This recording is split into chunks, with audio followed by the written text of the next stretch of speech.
Even মাঝখানে বেশ আলোচনা চলছিল ধর্মঘটটি প্রত্যাহার করার জন্য, বেশ কয়েকদিন ধরেই বন্ধ আছে। সমাধানটা আসলে কোথায়?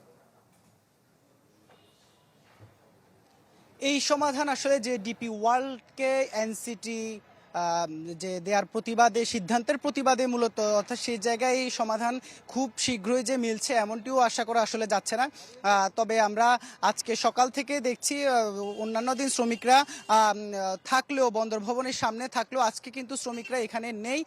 তবে ভেতরে কার্যক্রম বন্ধ রয়েছে, শ্রমিকরা কর্মবিরতি যাদের সেটি তারা পালন করছে। আমি যদি শুধুমাত্র এই মুহূর্তের আমার কাছে সবশেষ যে তথ্যটি আছে, চট্টগ্রামের যে বন্দরের জেটিতে 10টি জাহাজ পণ্য খালাসের জন্য অপেক্ষায় রয়েছে, 13টি জাহাজ রয়েছে বন্দরের জেটিতে প্রবেশের জন্য।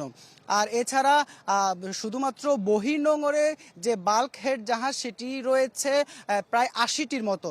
আর এই জায়গায় আমি যদি বলি, এই যে একটি জাহাজ, একটি বাল্ক হেড জাহাজ একদিন যদি আসলে দেরি হয় সেক্ষেত্রে $20,000 আর যে জরিমানা সেটি কিন্তু গুনতে হচ্ছে।